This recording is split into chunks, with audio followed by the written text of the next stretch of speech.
Okay, so I know on this channel I've skipped over the absolute basics. We've talked about strategy, tips, map tactics, and more. But maybe you're brand new or still getting the hang of WarThunder. If so, stick around. Today I'll cover the 7 absolute basics that every WarThunder player like you needs to know. These are 7 fundamental tips, and they'll help you in your first match, even with starter tanks and no premium. Let's work our way from the ground up. Number 1. Each nation in WarThunder has its own style, and yes, it does matter. If you're not sure what to grind, here is a super quick guide.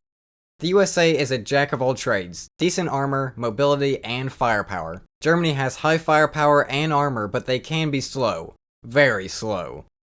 The Russians get strong low-tier tanks, really armored turrets, sloped armor, and some of the best guns in the game. Britain has really good guns, but a lot of their tanks are weird, and sometimes fun. Japan and China have no armor early on, but they have good firepower and really terrible machine guns. France and Italy are weird, but powerful once you learn them, not to mention the just slew of awesome tanks they have. But you'll want to start with what fits your style, so do you want to snipe? Maybe try Germany. Do you want to flank? Use the Americans. Do you want to push head-on straight into the battle? Definitely the Russians. The T-50 is almost unkillable in its tier. Now I did a whole video on the best nation for you to start with, so if you want more information, definitely go check that out. Of course, after you finish watching this one. Number 2. Treat your preset like it's a toolbox. If you bring the wrong tools, you're gonna have a hard time. When you first start out, you won't have much to work with, but research goes fast in low tiers. So when you do start climbing, don't just add the highest BR tanks you get. Instead, make a balanced preset in the same BR. You'll want to line up with a solid frontline tank, like a heavy, and here's how you'll be able to tell it's a heavy. A backup or flanker, probably a medium tank depending on the country, also with its own unique symbol. A long-range support tank like a TD, aka Tank Destroyer, with its symbol. Some kind of AA or SPAA, and this is for when you get really low on spawn points. You can remember this one as the double spikes. And a light tank for capping, flanking, scouting, and everything in between. Which is just a line, so it should be easy to remember. And when you get more tanks than you have crews, use your slots wisely. Don't just waste 3 slots on the same role. And always check your BR spread. You don't want to get pulled into a match where your tanks are outclassed. Number 3. Your crew makes a massive difference on how your tank performs. Your crew will mirror you, so if you're not a good shot, improve your gunner's targeting. If you could drive better, improve your driver's tank driving, and so on and so forth. Focus your crew points on your weaknesses. But if you don't know what your weaknesses are, here's the order that works for me. I like to max out the loader's reload speed, as this lets you get more shots off and have a slight edge over the enemy. The gunner's targeting helps you hit where you actually aim, so definitely a priority. All of the crew's vitality is important. The better the vitality, the more hits they can take. And the commander's leadership affects the whole crew, so definitely focus on him too. Everything else is secondary, but some worthy mentions are agility, it affects how fast you can cycle crew members. Keen vision, this affects how well your gunner can see. And repair speed, this decreases the time it takes to repair your tank in the battlefield. Number 4. Your silver lines might seem endless early on, but they dry up really fast, especially if you keep repairing tanks that aren't performing.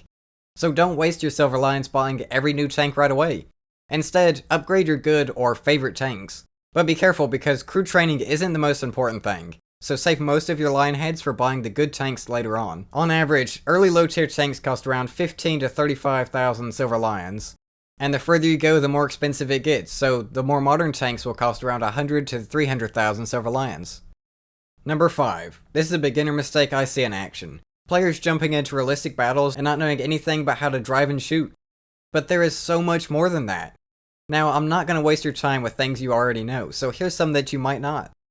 Under ground vehicles and camera, you'll find the driver and commander's view. Under ground vehicles, you'll find cruise control and suspension control.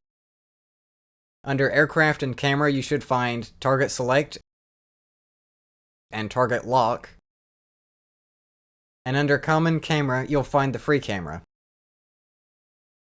These are just a few of the lesser known controls, so let me know if anyone wants a more in-depth breakdown of WarThunder's controls.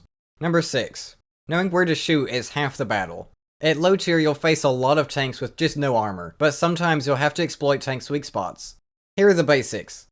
The lower glacis is a sloped plate at the bottom of any tank. It's usually thinner than the upper plate and might give you a kill shot. The turret ring is a narrow gap where the turret meets the hull, and if you can hit it, you can knock out a couple crew members or even kill the tank. The driver's hatch is often a weak section right in the front. A well-placed shot here can instantly take out the driver or kill the tank. The side of any tank is the easiest kill shot, especially towards the rear of the turret or the middle of the body. This is where most of the ammo is stored, so if you hit it,